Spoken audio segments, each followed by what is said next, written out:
Finishing touches is made possible by Lafarge Gypsum, bringing material to life.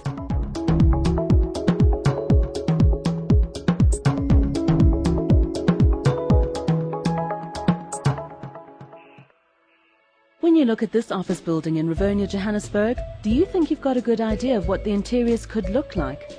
Would you expect to see spaces that hearken to a 19th century Parisian hotel? Well, interior designer J.P. Beekes has achieved just that. The brief was interesting, it was brilliant, because I worked with a guy called Paul Warner, who was ad agent. He was a creative at Metropolitan Republic, who were pulled in right at the beginning of the project.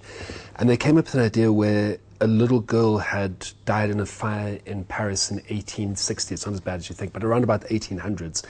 And her ghost had lived on in the building, and the ghost of her was supposed to kind of imbue the craft that was then going to go into all the work that was happening within the whole house. That was the start of the concept and the kind of creative vibe of where they were going with everything, which was really interesting. Hence the fact that everything became a very dark color, and the whole idea was that I wanted to make it as massively moody as possible. Because it's a benign spirit that's supposed to be in the building, not a bad one. To achieve the look and feel of a 19th century hotel, JP's focus was on the finer details. So we used a lot of cornicing, a lot of data rails, a lot of old school thoughts that came from old hotels. Instead of being really slick and clean and what is expected of a current production facility, we went the antithesis.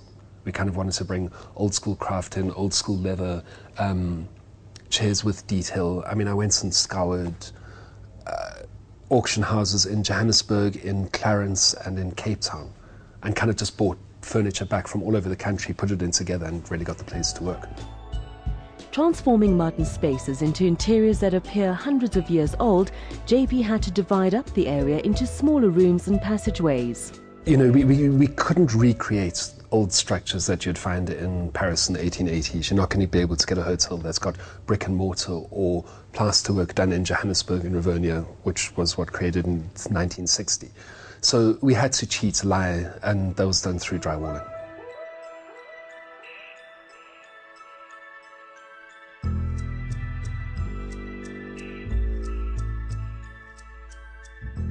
Potentially you've got client space and then you've got office space. The client space is everything that the client saw or looked at or touched had to have a tactile quality to it. So it had to evoke the thought that they're not within their own heads at the moment. Break people away from the norm. If you're the client, you come to look at an advert that's showing your product, so you want to show it in the best possible light. By doing that, you don't want the person to be distracted by the outside world anymore. So when they walk in, they need to be taken as far away from the outside world as they can be in order to get into a different headspace to relook at their adverts, hopefully in a positive light, and they say, yay, well done, and off they go. I didn't want people to see the outside world, really, and I wanted to highlight certain features that you're going to see, like put art lighting over the artwork, and then have my low voltage lights quite far away from each other, so you never got a wash of light in a general area, you just got beams of quite focused light that happen. Although the lighting's mostly artificial, he's also relied on sunlight to create a moody and mysterious glow. That's when I closed the windows up. I just put a board and I painted it green on the outside. So when the sunlight hits it, it refracts green onto the walls. I didn't want like any natural light in here. JP's used low voltage lights at the entrance to set the tone. I wanted to evoke that idea of old school Paris hotels or New York hotels where you've kind of got those globes.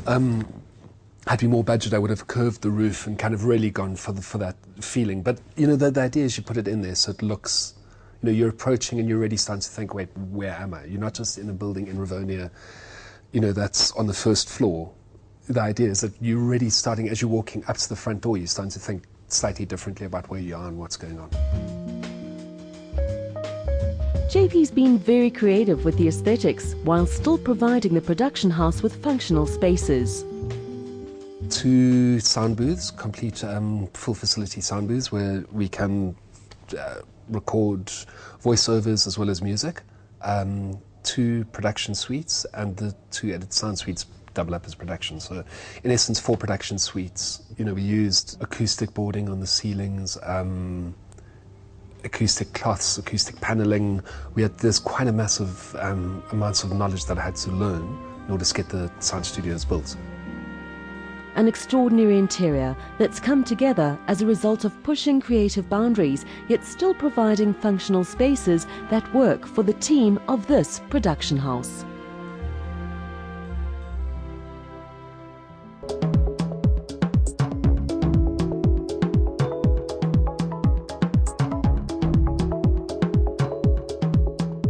Finishing touches is made possible by Lafarge Gypsum, bringing material to life.